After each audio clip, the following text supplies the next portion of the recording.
ایک دن ابو جہل مسجد الحرام کے دروازے کے پاس آ بیٹھا۔ پیغمبر اکرم رسول صلی اللہ علیہ وآلہ وسلم مسجد سے باہر تشریف لائے تو وہ اپنا ہاتھ آستین سے باہر لایا اور کہنے لگا، محمد صلی اللہ علیہ وآلہ وسلم، بتائیے میری مٹھی میں کیا ہے؟ اگر آپ نے صحیح جواب دیا تو میں اپنے ساتھیوں سمیت آپ صلی اللہ علیہ وآلہ وسلم پر ایمان لے آؤں گا۔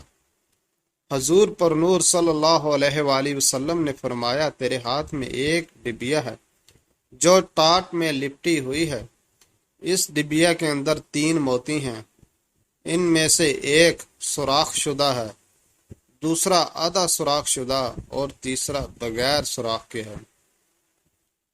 اس ڈبیا میں ایک لال بھی ہے جس میں ایک سرخ کیڑا ہے، کیڑے کے منہ میں سبز پتی ہے۔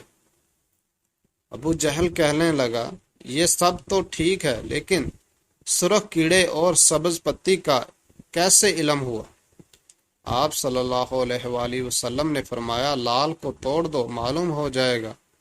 ابو جہل کہنے لگا کہ میں اس قیمتی لال کو کیسے توڑ دوں؟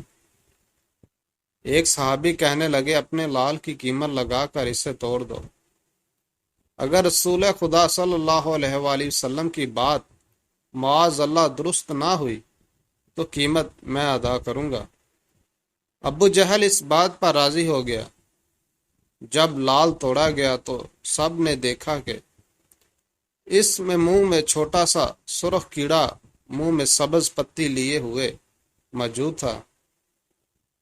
رسول صلی اللہ علیہ وآلہ وسلم نے اس کیڑے سے دریافت کیا کہ تم کب سے اس لال میں ہو؟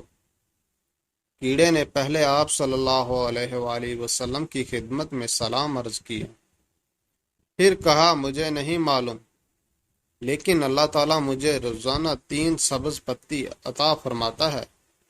آپ صلی اللہ علیہ وآلہ وسلم نے فرمایا، تیرا ذکر اور تسبیح کیا ہے۔ کیڑا کہنے لگا کہ خدا نے مجھے روزانہ 10 مرتبہ آپ صلی اللہ علیہ وآلہ وسلم پر درود بھیجنے کا حکم دیا ہے، جس کی برکت سے وہ مجھے روزی دیتا ہے۔ معجزہ صدقہ جاریہ۔